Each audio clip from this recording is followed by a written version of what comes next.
What drew me into politics? I came from a highly political family. My parents were pacifists. My father was a conscientious objector in the war. It's virtually the only thing they agreed about.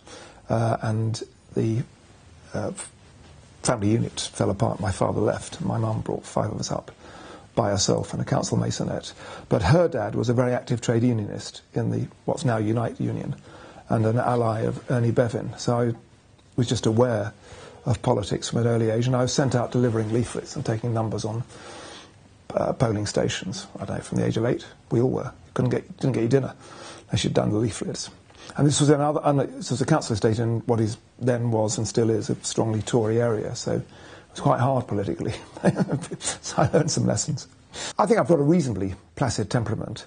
On my radicalism as a youngster, I was not part of a violent revolutionary left. Indeed, I spent a large part of my time when I was president of the National Union of Students fighting the violent revolutionary and Trotskyist left. So I came from a rather sober tradition of the left wing of the Labour Party, which I was, and the Communist Party, which was very influential on the left of the Labour Party in those days. I wore a tie virtually throughout my university time, because that's what people did. And indeed, you would have got chucked out of lectures if you hadn't worn a tie. And when I got elected as president of the National Union of Students, which was in 1969, and defeated the so-called right-wing candidates who were kind of on the right of the Labour Party and the left of the Conservative Party, I said my aim was to make the National Union of Students respected but not respectable. And anyway, hopefully I did that. But you often get sort of myths created, people trying to suggest that you've abandoned your past. Now, of course, over 40 years you change your views about things, but I think people who actually knew me at the time would recognise that I am still the same person. And people like Tariq Ali, who was a great Trotskyist, I would say dilettante, socialist. I mean, he once wrote a tirade with one of his mates saying I was the student's Harold Wilson. So at the time, people were not quite seeing me as a revolutionary, because I wasn't.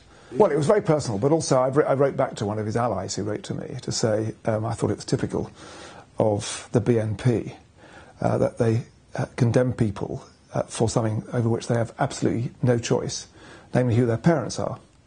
My father made his decision to become a conscientious objector and not to fight in 1939. I was not born until 1946. 7 years later, I wasn't conceived until 1945. 6 years later. I had no control over that decision. As it happens, whilst I respected my father's decision, I came to the conclusion in my late teens that I didn't agree with it, and I'm not a pacifist. And I haven't been in the whole of my adult life. But it's typical of the BNP that they stigmatise and categorise people not by what they believe in or who they are, but over things over which they have no control, like the colour of their skin, their inherited faith, or whether their father was a conscientious objector.